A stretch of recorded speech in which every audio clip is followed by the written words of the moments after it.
বিশ্বের যা কিছু মহান সৃষ্টি চিরকল্যাণকর, অর্ধেক তার করিয়াছে নারী, অর্ধেক তার নর।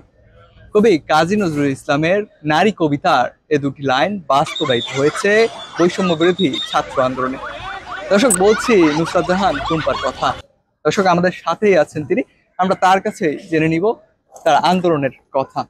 কেমন আছেন আপু আপনি? আলহামদুলিল্লাহ ভাই, আপনি কেমন আছেন? আলহামদুলিল্লাহ, আমি ভালো আছি। বলা চলে দেশ এখন পুরো স্বাধীন, স্বৈরাচার মুক্ত। কেমন লাগছে আপনার? খুব ভালো লাগছে। আগে যেহেতু সবাই হচ্ছে তাদের নিজের যে বাক স্বাধীনতা সেটা পেতো না, স্বাধীনতা চলতে পারতো না, একটা ভয় সারাক্ষণ কাজ করতো। কোনো বিষয়ে কথা বলার আগে বা সিদ্ধান্ত নেওয়ার আগে হচ্ছে আগে দুইবার ভাবতে হতো, এখন সেটা ভাবতে হয় না। যে নিজের যে মতামত পোষণ করতে পারতেছে, স্বাধীনভাবে চলতে পারতেছে, ভালো লাগছে। আমরা দেখেছি ভিডিওতে এবং ছবিতে আপনি পুলিশের ভ্যানে একদম নারী হয়ে দাঁড়িয়ে গেছিলেন প্রতিরোধ করতে। তখন আপনার সাহসটা কিভাবে জেগেছিল? ভয় আসেনি আপনার মনে? আসলে আন্দোলনে যারা হচ্ছে মাঠে নেমেছে বা বাহিরে বের হয়েছে, তারা হচ্ছে প্রত্যেকেই হচ্ছে এটা জেনেই বের হয়েছে যে যে কোনো সময় আমাদের সাথে যে কোনো কিছু ঘটতে পারে, অথবা আমরা মৃত্যুবরণও করতে পারি। তো সেই ভয়টা আমাদের একদমই ছিল না।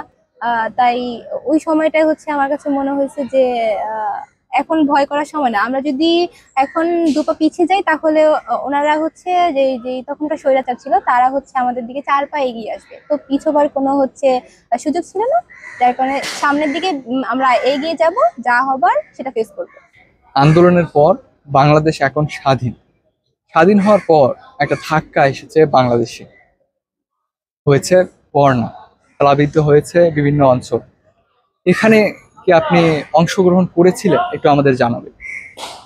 আমাদের ভার্সিটি থেকে ডিপার্টমেন্ট ওয়াইজ এবং হচ্ছে সবাই মিলে হচ্ছে যে ডোনেশন কালেক্ট করেন, এবং হচ্ছে মেয়েদের তো হচ্ছে ওই বন্যা কবলিত স্থানে যে সশরীরে উপস্থিত হওয়া সম্ভব হয়নি।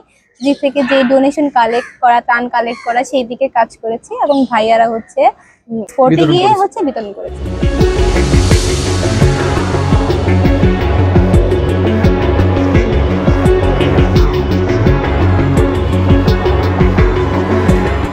বৈষম্য বিরোধী ছাত্র আন্দোলনে এসব ছবি বারবার এসেছে, মোবাইলের দেয়ালে এসব ছবি হয়ে উঠেছে প্রতিবাদের ভাষা। এসব ছবি জুগিয়েছে আন্দোলনের ইন্ধন। ওয়াসমুল বাড়ি সিয়াম, আইবি নিউজ 24, ঢাকা।